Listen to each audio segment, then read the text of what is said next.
जय हिंद बच्चों। चलिए आज हम लोग पढ़ेंगे वर्मा प्रेस का ही सेट 3। ठीक है, सेट 3 का देखते हैं क्वेश्चन नंबर 31 से। 31 में क्या कह रहा है दोस्तों, इसमें कह रहा है कि 336 और 54 का अभाज्य गुणनखंड विधि द्वारा एचसीएफ और एलसीएम निकालना है। ठीक है, तो अभाज्य गुणनखंड विधि द्वारा आज हम लोग एचसीएफ और एलसीएम निकालेंगे।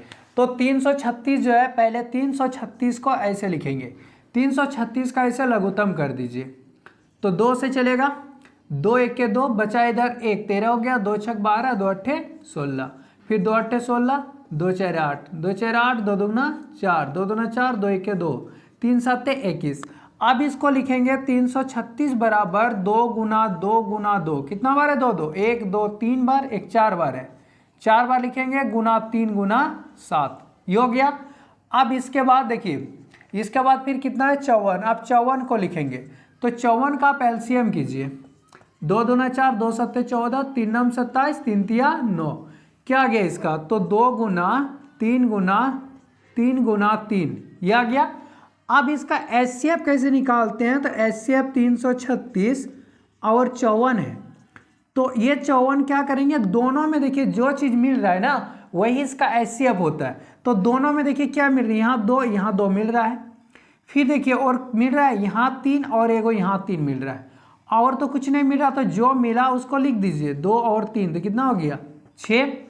अब इसका एलसीएम निकालेंगे ना, किसका, तो 336 और 54 का, तो 336 और 54 का कितना आ जाएगा एलसीएम, तो जो दोनों में मिला है पहले उसको लिखिए, 2 गुना 3 ये मिला है।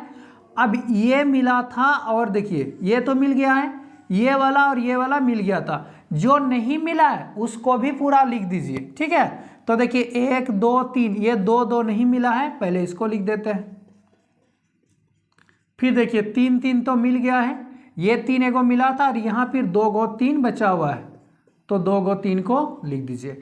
इसके बाद कितना बचा 7, और सबको गुना कर दीजिए। ठीक है, देखिए 2 3 6, 6 दूना 12, 12 24, 48, अब 48 तिया कितना होता है, तो 3 8 24, 3 4 12, 144, 144 को फिर 3 से कीजिए, तो 3 4 12, 14 तिया 42 और 1 43, फिर आप 7 से कीजिए, 7 दूना 14, 7 तिया 21, 1 22, 7 4 28 और 2 30, तो कितना आ गया 3024, ये हो गया इसका आंसर।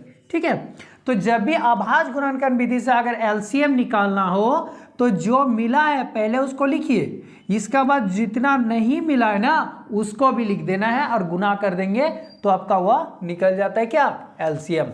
और एचसीएफ में जो दोनों में मिलता है वही एचसीएफ कहलाता है। चलिए आप क्वेश्चन नंबर 32 को देखते हैं।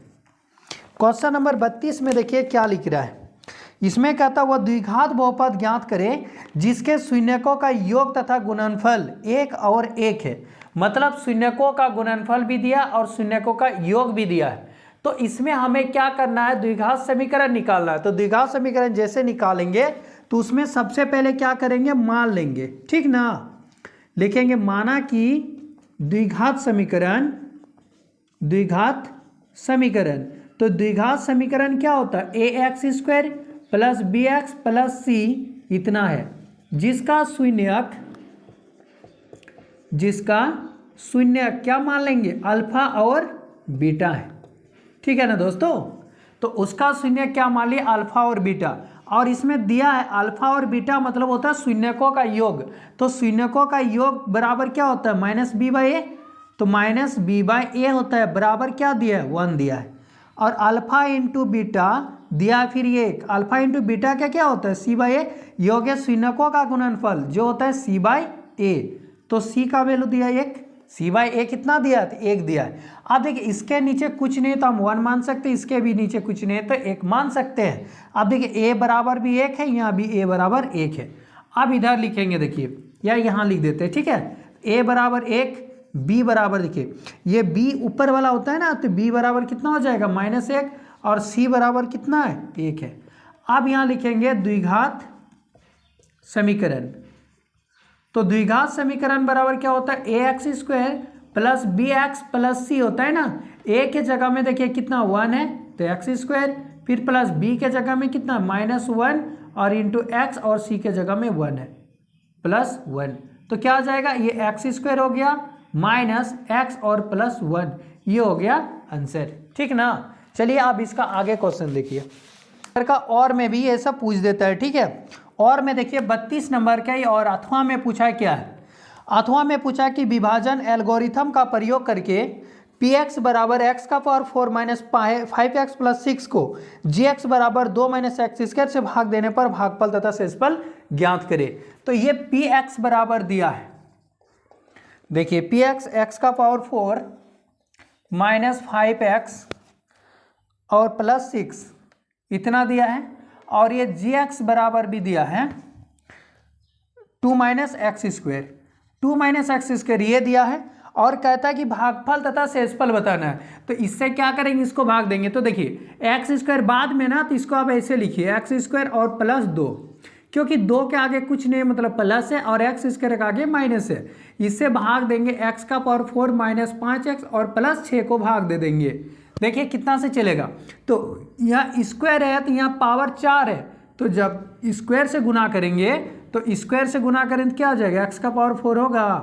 देखिए एक्स स्क्वायर से ऐसे गुना कर रहे हैं माइनस एक्स स्क्वायर प्लस 2, आप ऐसे करेंगे एक बार इससे गुना करेंगे तो एक्स का पावर 4 होगा, फिर एक बार इससे गुना करेंगे तो क्या हो जाएगा प्लस 2x स्क्वायर, तो माइनस है, अब यहाँ पर हो जाएगा प्लस 2x स्क्वायर।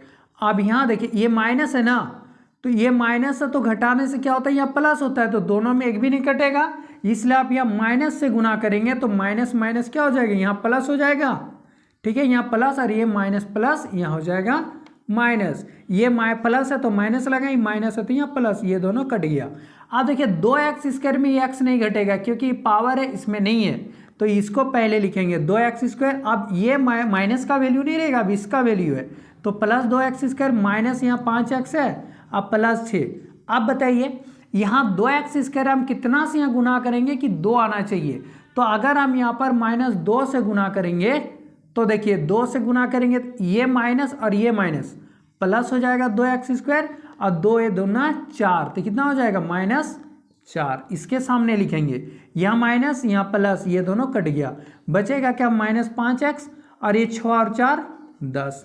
तो हमसे पूछा क्या था भागफल, तो देखिए भागफल इसमें कौन वाला आ गया, भागफल ये हो गया माइनस एक्स स्क्वायर माइनस 2, और इसमें से शेषफल कौन वाला आ गया, तो शेषफल जो नीचे बचता है मतलब माइनस 5x प्लस 10, ये हो गया इसका आंसर, ठीक है ना दोस्तों।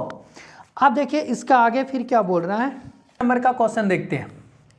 हाँ तो देखिए इसका आगे 34 नंबर का क्वेश्चन, 34 नंबर कहता है y अक्ष पर एक ऐसा बिंदु ज्ञात करें जो बिंदु a 6,5 और b -4,3 से समदूरस्थ है, ठीक है ना। तो देखिए ये मान लेते लाइन हो गया, तो ये a हो गया, ये b हो गया, और y अक्ष पे बोला तो y अक्ष कहीं भी हो सकता है, इसका मान लेते बिंदु P है, और ये a का दिया गया बिंदु a कितना है 6 और 5 है, 6 और 5, और b का दिया गया -4 और ये 3 है।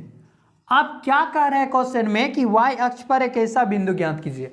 तो एक चीज आपको याद रखना पड़ेगा, अगर y अक्ष बोलेगा ना, अगर ये y अक्ष बोलेगा तो आप क्या लेंगे, उसमें से y का मान y लेंगे और x का मान 0 लेंगे। जब x अक्ष कहेगा ना तो x अक्ष में x का मान x लेंगे और y का मान 0 होता है दोस्तों। तो देखिए इसमें से y अक्ष बोला है कि तो x का मान 0 और y का मान y, ऐसे ले लेंगे। अब ये क्या कह रहा है समदूरस्थ है, ठीक है। तो पहले आप a का मान लेते हैं, ठीक है। माना कि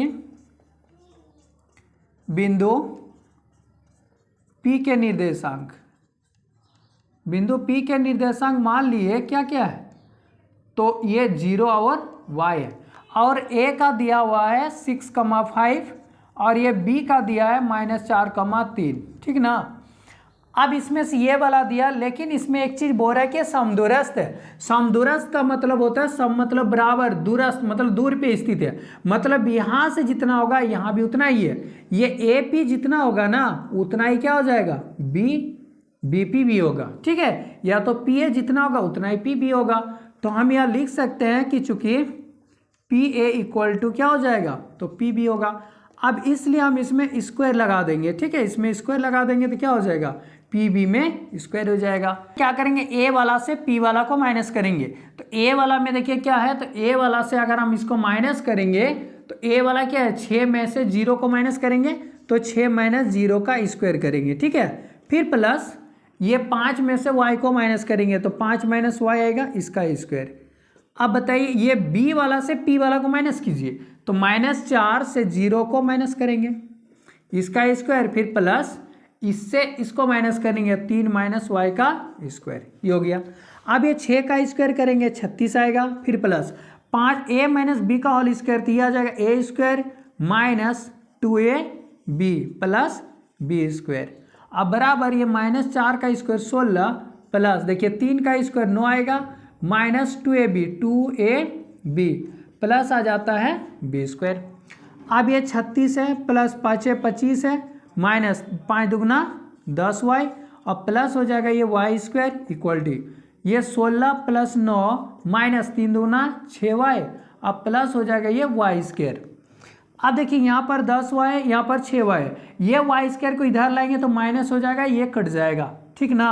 अब ये -10y है और ये y को इधर लाएंगे तो प्लस हो जाएगा 6y बराबर 16 और 9 25। अब ये देखो 25 है तो इसको लिख देते हैं -25 और ये 36 को इधर लाएंगे तो माइनस ये भी हो जाएगा 36। ये 25 में 25, ये देखिए 10 में से घटाएंगे कितना बचेगा 4y, अब बराबर ये बच जाएगा -36, ये जी माइनस माइनस कट गया तो y बराबर आ जाएगा 36/4, 4 नाम 36, तो y का वैल्यू कितना आ गया 9। तो इसलिए p का निर्देशांक कितना हो गया, तो ये 0 था और ये 9, ये हो गया इसका आंसर, ठीक है। तो आपको सिर्फ यही याद रखना है कि अगर x बोले तो x का मान x लेना है और y का मान 0 लेना है। जब y x कहेगा तो y का मान y लेना है और x का मान क्या लेना है 0 लेना है। चलिए इसका आगे क्वेश्चन देखिए। चलिए आप 35 नंबर का क्वेश्चन देखिए।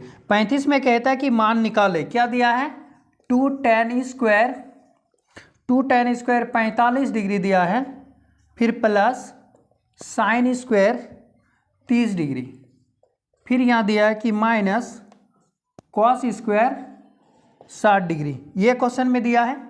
तो आप देखिए इसको सॉल्व करेंगे कैसे, तो इसमें से क्या करेंगे सिर्फ इसका वैल्यू बैठा दीजिए। देखिए 2 है तो 2 लिखेंगे tan स्क्वायर, तो tan 45 का मान कितना होता है 1, तो 1 का स्क्वायर करेंगे, फिर प्लस साइन 30 डिग्री का मान कितना होता है 1/2 का स्क्वायर, कॉस 60 डिग्री का मान कितना होता है तो 1/2 इसका स्क्वायर। अब 2 से गुना करेंगे 2 आएगा प्लस ये 1/4 आ जाएगा, फिर माइनस 1/4, ये दोनों कट जाएगा, बचेगी क्या 2, आंसर हो गया इसका। अब देखिए 36 नंबर का क्वेश्चन क्या कर रहा है। 36 नंबर में सिद्ध करने हैं दोस्तों, ठीक है। चलिए 37 नंबर देखिए, ये प्रूव्ड करना है। 37 नंबर के कहता है एक घड़ी की मिनट की सुई जिसकी लंबाई 14 सेंटीमीटर है, ठीक है। एक घड़ी है, ये घड़ी है और घड़ी के मिनट की सुई की लंबाई ये 14 सेंटीमीटर है। तो बताइए घड़ी का मिनट की सुई क्या होता है, केंद्र में लगा रहता है यहाँ सेंटर पे, तो केंद्र से लेकर यहाँ तक 14 सेंटीमीटर है। तो बताइए वृत्त की त्रिज्या हुआ कि नहीं, तो ये वृत्त की त्रिज्या हो गया। कहते हैं इस सुई द्वारा 5 मिनट में रचित क्षेत्रफल निकालिए, तो 5 मिनट में, तो 5 मिनट में रचित क्षेत्रफल निकालने के लिए सबसे पहले हमें ये देखना होगा कि मिनट की सुई जो है ना 60 मिनट में कितना डिग्री का एंगल बनाता है। तो सबसे पहले वो डिग्री निकालेंगे तब ना हम इसका निकाल सकते हैं। तो सबसे पहले क्या लिखेंगे, चूंकि देखिए त्रिज्या बराबर लिख देते हैं 14 सेंटीमीटर और चूंकि 60 मिनट में मिनट की सुई 360 डिग्री कोण बनाती है, कितना डिग्री का कोण बनाती है 360 डिग्री का, तो इसलिए एक में कितना बनाइए तो 360 डिग्री बटे 60, कितना मिनट में बोला है 5 मिनट में, तो 360 डिग्री बटे 60 गुना कर देंगे 5 से, ये 0 0 कटा 6 6 36, 6 पंचे 30 डिग्री का कोण बनेगा, ठीक है। तो थीटा इक्वल टू कितना आ गया, तो थीटा आ गया 30 डिग्री। अब इसमें 5 मिनट में रचित क्षेत्रफल निकाल दीजिए, 5 मिनट में रचित क्षेत्रफल क्या हो जाएगा, तो थीटा बटे 360 डिग्री गुना पाई आर स्क्वायर, क्योंकि ये त्रिज्या खंड बन गया ना, 5 मिनट मतलब यहाँ से यहाँ तक इस तरह का त्रिज्या खंड हुआ, तो त्रिज्या खंड का क्षेत्रफल का फॉर्मूला होता है थीटा बटे 360 डिग्री गुना पाई आर स्क्वायर। थीटा का मान 30 डिग्री बटे लिखेंगे 360 डिग्री गुना पाई का मान 22/7 हो गया गुना आर, तो आर का मान देखिए कितना है 14 सेंटीमीटर, 14 का स्क्वायर कर देंगे, 30/360 डिग्री गुना 22/7 गुना हो जाएगा 14 गुना 14, ये 0 0 कटा, 3 1 3, 3 दूना 6, 12। अब ये देखिए 2 11 22, 2 छक 12, 7 दूना 14, 2 1 2, 2 3 6, ये आ गया। तो बचा कितना, 11 गुना 14 बटे आ गया 3, 14 से गुना कर दीजिए तो 4 से 4 ही हो गया, 4 और 1 5, 154 बटे 3। अगर इसको रेशियो में लिखिए, मतलब क्या बोलते हैं, फ्रैक्शन में लिखना चाहेंगे तो इसे लिख सकते हैं 3 5 15, 3 1 3, 1/3। तो इतना क्या हो जाएगा, सेंटीमीटर स्क्वायर। ये हो गया इसका आंसर। ठीक है, या तो आप यहाँ ही तोड़ सकते हैं या मतलब यहीं पर छोड़ सकते हैं। ठीक है, चलिए इसका अगला क्वेश्चन देखिए, 38 नंबर का क्वेश्चन देखते हैं। ठीक है, 38 नंबर में क्या कह रहा है, इसमें कहता है कि एक थैले में 3 लाल और 5 काली गेंद है। ठीक है, थैले 3 को इसमें से लाल गेंद है, चलिए साइड में लिख लेते हैं, और इसमें से 5 क्या है, काली गेंद है। ठीक है, काली गेंद है। एक थैले में से 3 लाल गेंद और 5 काली गेंद है। इस थैले में से एक गेंद यादृच्छिक निकाली जाती है, मतलब एक गेंद को उसमें से निकाल लिया जाता है। आप कहते हैं इसका प्रायिकता क्या है कि गेंद लाल हो। पहला नंबर क्या कह रहा है कि लाल हो, दूसरा नंबर इसमें बी नंबर कहता है वह गेंद कैसा हो, तो वह गेंद लाल नहीं है, जो निकाला है वह कहता है लाल नहीं है। और तीसरा नंबर में क्या कह रहा है कि काली हो, काली हो। ठीक है, तो देखिए प्रायिकता जो होता है ना बहुत ही आसान होता है। सबसे पहले आपको उसमें समझना पड़ता है प्रायिकता में क्या है कि उस थैले में से कितना गेंद है, तो 3 गो लाल गेंद और 5 गो काली गेंद, तो सब गेंद मिला के कितना गेंद हो गया, सभी गेंद को मिला के कितना हो गया, तो इसको लिखते हैं परिणामों की कुल संख्या, परिणामों की कुल संख्या। तो कुल संख्या कितना हो गया इसमें से, परिणामों की कुल संख्या तो 3 गो काली 5 गो, मतलब सॉरी 5 काली 3 लाल मिला के कितना हो गया, 8 गेंद हुआ। तो टोटल इसमें से 8 गेंद है। पहला नंबर जो कहेगा क्वेश्चन में ना उसी को देखना है, लाल बोला है ना तो लाल को देखिए, तो लिखेंगे ए नंबर में चूंकि लाल गेंद, चूंकि लाल गेंद थैले में कितना है, चूंकि लाल गेंद, या तो ऐसे लिखिए चूंकि थैले में 3 लाल गेंद है, 3 लाल गेंद है, तो इसलिए इसको लिखते हैं अनुकूल परिणामों की संख्या, अनुकूल लिख देंगे, अनुकूल परिणामों की संख्या। तो अनुकूल परिणामों की संख्या इसमें कितना हो गया, 3 हो गया। अब प्रायिकता किसका निकालना है, तो लाल है, तो यहां लिख देंगे लाल, लाल गेंद, तो लाल गेंद कितना है, जितना है ना 3, टोटल को नीचे लिख देते हैं, टोटल है 8, यही हो गया इसका आंसर। अब बी नंबर देखिए, चूंकि थैले में क्या बोला है, चूंकि थैले में क्या लाल नहीं है, तो लाल गेंद नहीं है। तो जब लाल नहीं है और उस थैले में कहता 3 गो लाल है और 5 गो काली है, तो जब लाल नहीं है तो क्या होगा, काली ना होगा, तो इसका मतलब 5 काली गेंद है। थैले में 5 गेंद लाल नहीं है, लाल नहीं है, ये हो गया। तो ये हो जाएगा अनुकूल परिणामों की संख्या, अनुकूल परिणामों की संख्या। तो इसमें अनुकूल परिणामों की संख्या कितना हो जाएगा, 5। इसलिए प्रायिकता क्या बोला है, लाल नहीं है, तो ब्रैकेट में लाल नहीं है ये लिख देना है। और लाल नहीं जो कहेगा यहाँ पर ना उसको ऊपर में लिखिए और टोटल को नीचे लिख दीजिए, यही तो हो गया प्रायिकता। सी नंबर कह रहा है काली है। ठीक है, तो चूंकि थैले में काली गेंद कितना है, तो काली गेंद 5 है, चूंकि थैले में 5 काली गेंद है, 5 काली गेंद है, तो इसको बोलते अनुकूल परिणामों की संख्या। तो अनुकूल परिणामों की संख्या, तो इसमें अनुकूल परिणामों की संख्या कितना हो जाए, जो बोला है उसको अनुकूल परिणामों की संख्या लिखते हैं।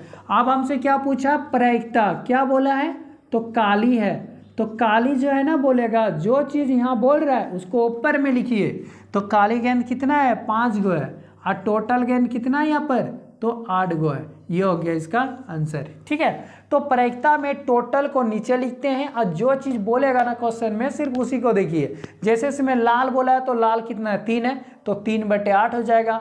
लाल नहीं है तो लाल नहीं है मतलब काली होगा, तो 5/8 हो जाएगा। अब काली है तो भी काली गेंद कितना है 5 है और टोटल है 8। ऐसे ही बनाना है। चलिए इसके आगे देखिए। अब ये 39 नंबर देखते हैं कि यूक्लिड विभाजन एल्गोरिथम का प्रयोग करके 135 और 225 का एचसीएफ ज्ञात कीजिए। ठीक है, तो ये एचसीएफ किस विधि से बनाना है, तो यूक्लिड विभाजन एल्गोरिथम का। तो देखिए इसमें बनाते कैसे, जो सबसे बड़ा है उसको पहले लिखिए, 225 है।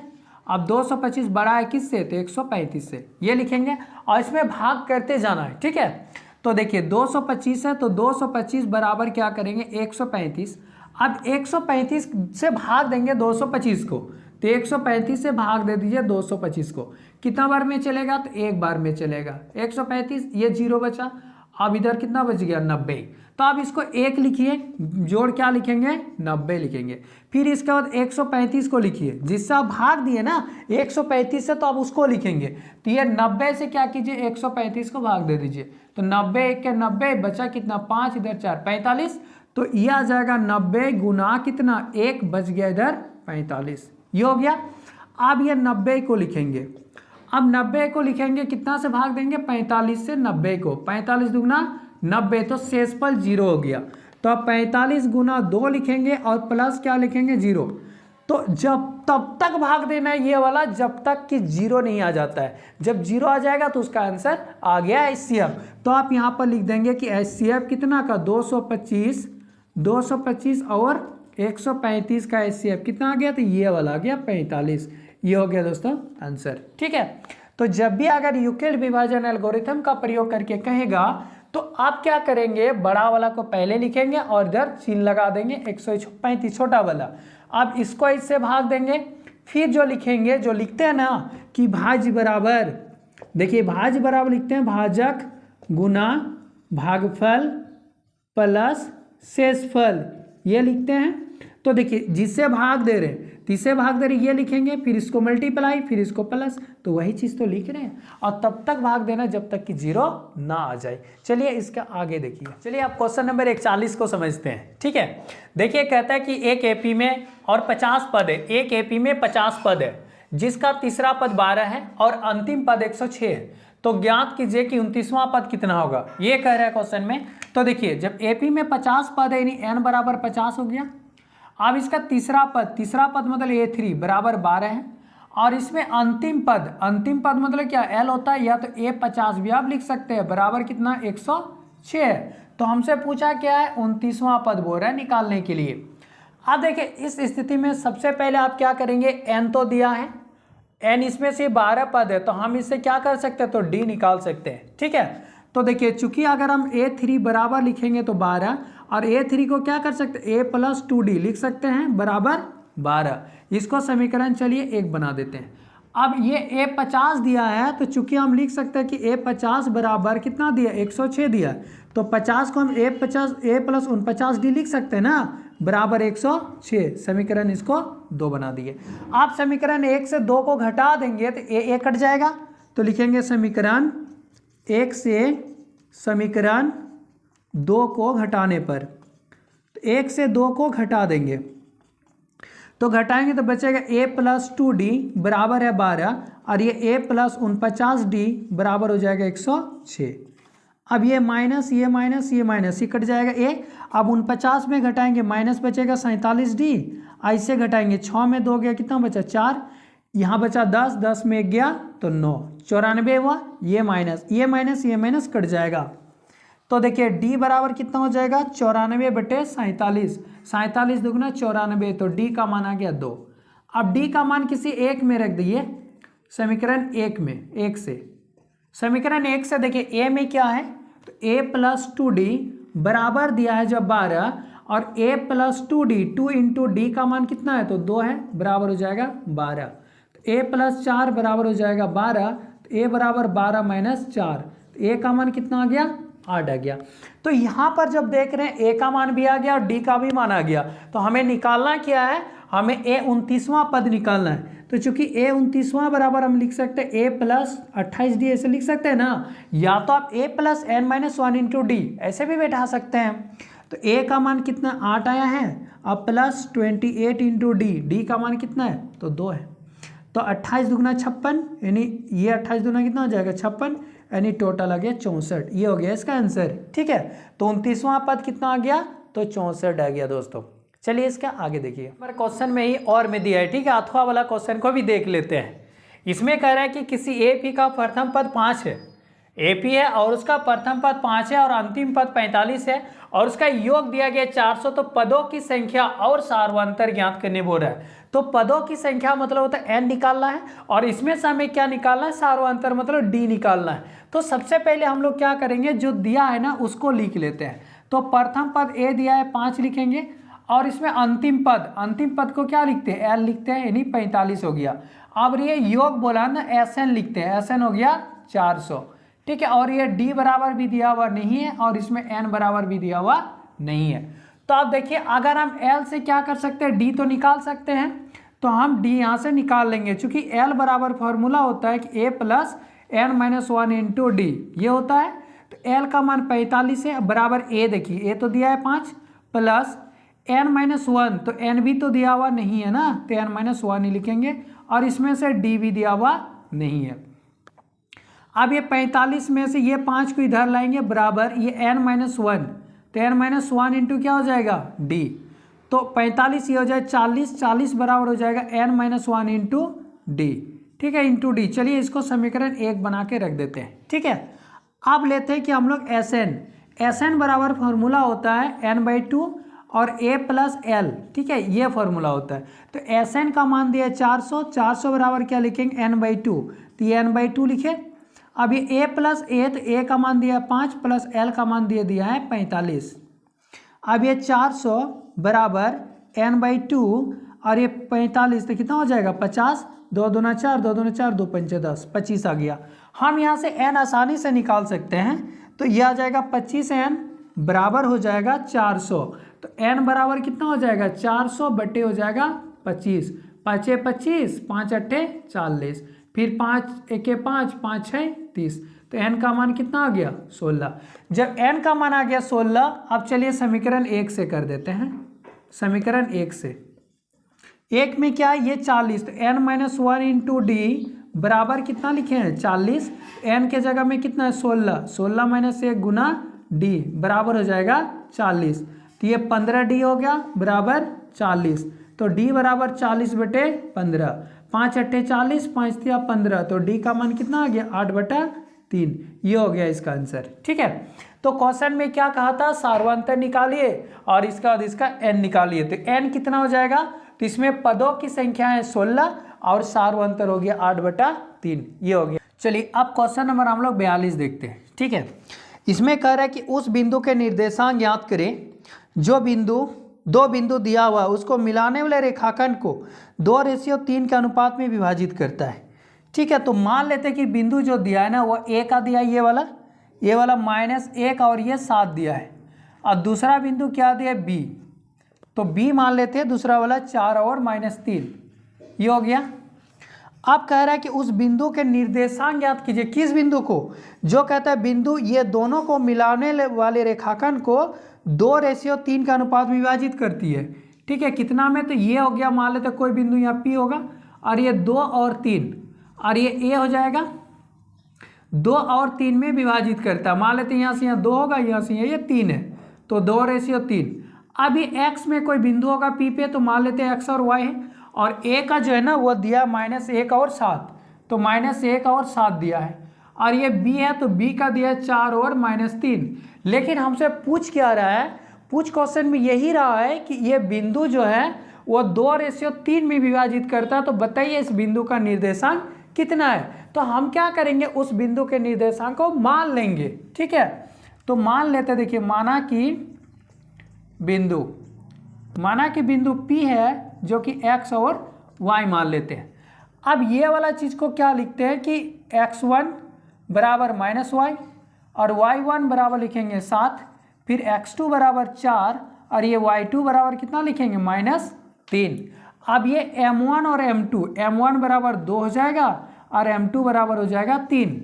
अब यहाँ बैठाएंगे विभाजन सूत्र से। तो देखिए विभाजन सूत्र से हम लोग जानते हैं कि ये x और y निकालते हैं, तो इसका फॉर्मूला क्या होता है, m1 x2 plus m2 x1 bye m1 plus m2, ये होता है x का।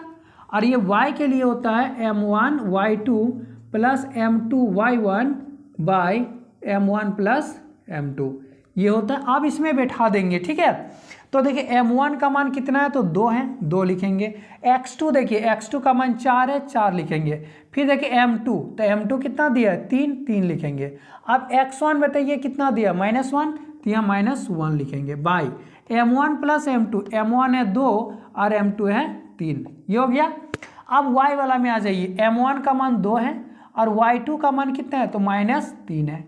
फिर प्लस m2 का मान 3 है और ये y1 का मान 7 है, बटे m1 प्लस m2, m1 2 और ये 3 है, तो 2 प्लस 3 लिखेंगे। अब ये देखिए 4 दूना 8 आएगा और -3 बटे हो जाएगा 3 और 2 5, ये 3 दूना 6 और 3 सत्ते 21 बटे आ जाएगा 3 और 2 5। 8 में 3 गया, 5 बचे बट जाएगा और ये 6 में 21, तो 21 में 6 15 बचेगा बटे 5, 5 दिया 15, 5 1 5, तो आ गया कितना इसका 1,3। तो अतः लिख दीजिएगा कि बिंदु के निर्देशांक, या तो बिंदु P डायरेक्ट लीजिए, बिंदु P क्या आ गया 1,3, ये हो गया आंसर। तो उसमें से क्या कह रहा था कि उस बिंदु के निर्देशांक बताइए, तो उस बिंदु कितना पे होगा, तो बिंदु 1 और 3 आएगा, उस बिंदु का निर्देशांक 1 और 3 होगा। तो जब भी इस तरह का सवाल पूछे तो आप क्या करेंगे, विभाजन सूत्र से, और विभाजन सूत्र का फॉर्मूला आप याद रखना पड़ेगा, ठीक है। इसके नंबर 43 का देखते हैं, ठीक है। इसमें क्या कह रहा है कि उस त्रिभुज का क्षेत्रफल ज्ञात कीजिए, ठीक है। इसमें त्रिभुज का क्षेत्रफल निकालना है जिसका शीर्ष दिया है, तो 2 3 -1,0 और ये दिया है। तो शीर्ष को क्या करेंगे ना, देखिए त्रिभुज ऐसे होता है, ऐसे ना होता है, ये मान लेते ए है, ये बी है और ये सी है, तो इसका शीर्ष दिया है 2 और 3, और बी का शीर्ष मान लेते हैं -1 और 0, और सी का मान लेते 2 और -4। तो इस त्रिभुज का क्या करना, हमें क्षेत्रफल निकालना होगा। तो सबसे पहले हम लोग क्या करते हैं, बिंदु को लिख लेते हैं, ठीक है। ये बिंदु या शीर्ष आप कह सकते हैं।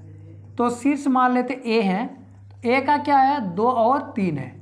फिर ये बी का शीर्ष कितना है -1 और 0 है, और सी का कितना हो गया 2, -4, ठीक ना।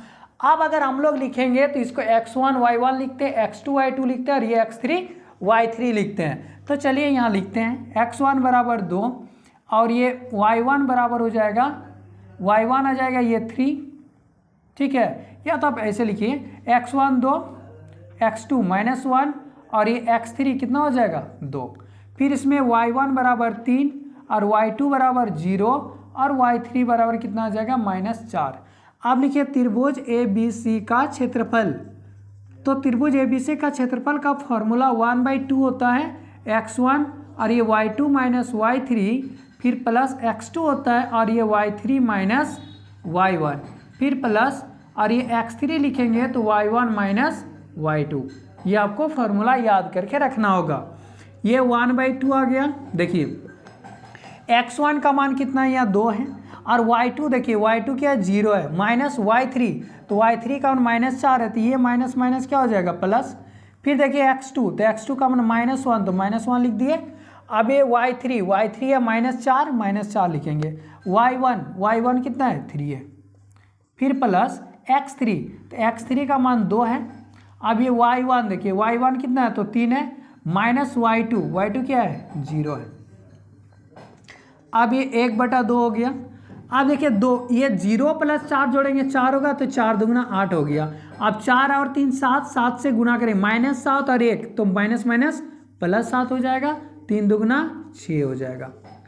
अब ये दोनों को जोड़ दीजिए, तो 8 7 15, 15 6 21 आ गया, ये 21/2 भाग देंगे तो 10.5 इतना क्या हो गया, तो वर्ग मात्रक। वर्ग मात्रक क्यों लिख रहे हैं? क्योंकि देखिए इसमें ना ही सेंटीमीटर दिया ना ही मीटर दिया है, तो इसलिए जो भी इसका क्षेत्रफल निकालते हैं तो क्षेत्रफल हमेशा वर्ग में आता है और इसका मात्रक इसलिए लिखा जाता है। ठीक है, चलिए इसका आगे देखते हैं। नंबर 44 को, ठीक है, क्वेश्चन नंबर 44 में क्या कहता है? सिद्ध करें कि cosec theta minus cot theta का होल स्क्वायर बराबर 1 minus cos theta by 1 plus cos theta, ये लाना है। यानी हमें LHS को बनाएंगे और RHS को लाना है। ठीक है, तो चलिए LHS को लेते हैं। LHS लेंगे।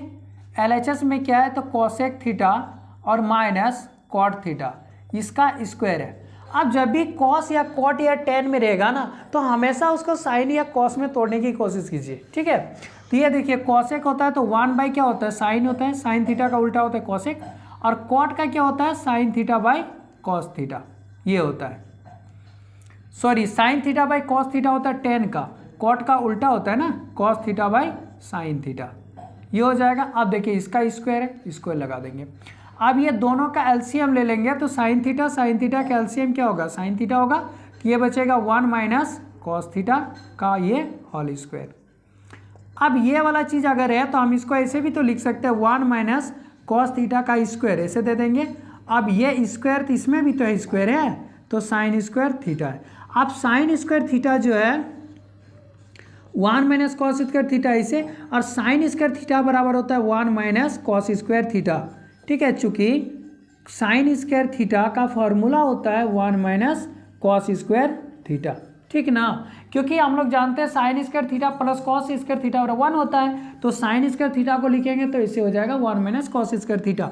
अब ये 1 माइनस कॉस थीटा स्क्वायर का मतलब 2 बार होता है, तो 1 माइनस कॉस थीटा। और फिर ये नीचे लिखेंगे a माइनस बी, मतलब ए स्क्वायर माइनस बी स्क्वायर। तो इसका फॉर्मूला क्या होता है? देखिए ए स्क्वायर माइनस बी स्क्वायर है, इसका फॉर्मूला होता है ए प्लस बी इंटू ए माइनस बी। तो ये चीज़ को ऐसे लिखेंगे, एक बार लिखेंगे 1 प्लस कॉस थीटा और एक बार लिखेंगे 1 माइनस कॉस थीटा। अब ये देखिए ये दोनों कट गया, बचा क्या? तो 1 माइनस कॉस थीटा बाय हो गया 1 प्लस कॉस थीटा। अब ऊपर में क्या बोला था? 1 minus cos by 1 plus cos theta, ये हो गया प्रूव्ड। यानी LHS बराबर आ गया RHS, ये हो गया प्रूव्ड। चलिए अब इसके आगे वाला देखते हैं। इसमें क्या कह रहा है? इसमें कहता है आकृति में छायांकित भाग का क्षेत्रफल। देखिए ये आकृति दिया गया है, इस आकृति में छायांकित मतलब ये वाला जो ये रंग क्या हुआ दिख रहा है ना, इसको बोलते हैं छायांकित भाग। तो इसका क्षेत्रफल ज्ञात कीजिए, जबकि ABCD भुजा 14 सेंटीमीटर वर्ग है। 14 सेंटीमीटर है, ये एक वर्ग है, तो ये भी 14 होगा, ये भी 14 सेंटीमीटर, ये भी 14 सेंटीमीटर, ये भी 14 सेंटीमीटर करके सभी भुजा है। और कह रहा है कि APD और APD ये वाला क्या है? एक अर्धवृत्त है, और BPC भी अर्धवृत्त है, और BPC ये भी अर्धवृत्त है। ठीक है, अर्धवृत्त का मतलब क्या? आधा गोल। अर्धवृत्त मतलब आधा, जैसे कोई वृत्त है ना तो पूरा गोल है, इसका आधा काट देंगे तो ये वाला को क्या बोलते हैं? अर्धवृत्त बोलते हैं। तो अर्धवृत्त है, तो देखिए यहाँ से अगर ये पूरा गोल है तो यहाँ से इसका क्या बोलते हैं? व्यास कहते हैं। अगर हम इसको ऐसे करके मिटा देंगे तो देखिए यहाँ से यह व्यास हुआ कि नहीं? वही चीज़ यहाँ से यहाँ तक क्या इसका व्यास है। अब व्यास का आधा यहाँ तक क्या हो जाएगा? त्रिज्या। फिर यहाँ तक इसका क्या हो जाएगा? त्रिज्या। तो सबसे पहले क्या करेंगे इस क्वेश्चन में? तो सबसे पहले ABCD का पहले क्षेत्रफल निकालेंगे, और ABCD क्या एक वर्ग है, तो पहले वर्ग का क्षेत्रफल निकालेंगे। जब वर्ग का क्षेत्रफल निकल जाएगा तो ये दो अर्धवृत्त का क्षेत्रफल को जोड़ के क्या करेंगे? वर्ग वाला क्षेत्रफल से माइनस कर देंगे, तो क्या ये दोनों नहीं निकलेगा? तो निकल जाएगा ना। तो चलिए अब लिखते हैं। तो देखिए लिखते हैं कि वर्ग की भुजा, ठीक है, तो वर्ग की भुजा क्या हो जाएगा? बराबर 14 सेंटीमीटर। अब लिखेंगे वर्ग ABCD का क्षेत्रफल। तो वर्ग का क्षेत्रफल का फॉर्मूला क्या होता है? भुजा स्क्वायर। तो भुजा स्क्वायर आ जाएगा 14 का स्क्वायर, अब ये आ जाएगा 196 सेंटीमीटर स्क्वायर, ये हो गया। अब ये अर्धवृत्त है, तो अर्धवृत्त का व्यास, तो अर्धवृत्त का व्यास इसमें दिया है ना, तो व्यास कितना दिया है? यानी व्यास इसको क्या बोलेंगे? AD। तो व्यास आ गया AD, तो AD बराबर दिया है 14 सेंटीमीटर। तो अगर हम इसका त्रिज्या निकाल लेंगे तो 14/2, 2 7 14, यानी 7 सेंटीमीटर आ जाएगा। अब यहाँ लिखते चलिए दो अर्धवृत्त का क्षेत्रफल, दो को अर्धवृत्त है ना, एक अर्धवृत्त इधर है और एक अर्धवृत्त इधर है, तो दो अर्धवृत्त का क्षेत्रफल। तो बराबर क्या होता है, अर्धवृत्त का होता है 1/2 पाई आर स्क्वायर, लेकिन के को है, दो को है तो 2 से गुना कर देंगे। अब ये 1/2 लिखेंगे, पाई का मान 22/7, आर स्क्वायर, आर कितना है इसमें 7, तो 7 का स्क्वायर और गुना हो जाएगा 2। तो ये 1/2 आया, गुना 22/7 होगा, गुना 7 गुना 7 गुने 2, ये 2 से 2 काट देंगे, ये 7 से 7 काट देंगे, 7 दूना 14 यानी 154 सेंटीमीटर स्क्वायर किसका आ गया, ये दो अर्धवृत्त का क्षेत्रफल आ गया। अब ये टोटल में से ये दोनों को माइनस कर देंगे तो ये वाला जगह तो बच जाएगा। ठीक है, तो क्या बोला है कि छायांकित भाग का क्षेत्रफल ना, हाँ इसमें कहा कि छायांकित भाग का क्षेत्रफल, तो लिखेंगे छायांकित भाग का क्षेत्रफल। तो छायांकित भाग का क्षेत्रफल बराबर वर्ग का क्षेत्रफल और माइनस दो अर्धवृत्त का क्षेत्रफल, दो अर्धवृत्त का क्षेत्रफल। तो इसमें कितना 196 माइनस कर देंगे 154 सेंटीमीटर स्क्वायर को। तो देखिए 6 में 4 गया 2 बचा, और ये 9 में 5 गया 4, यानी 42 सेंटीमीटर स्क्वायर, ये हो गया इसका आंसर।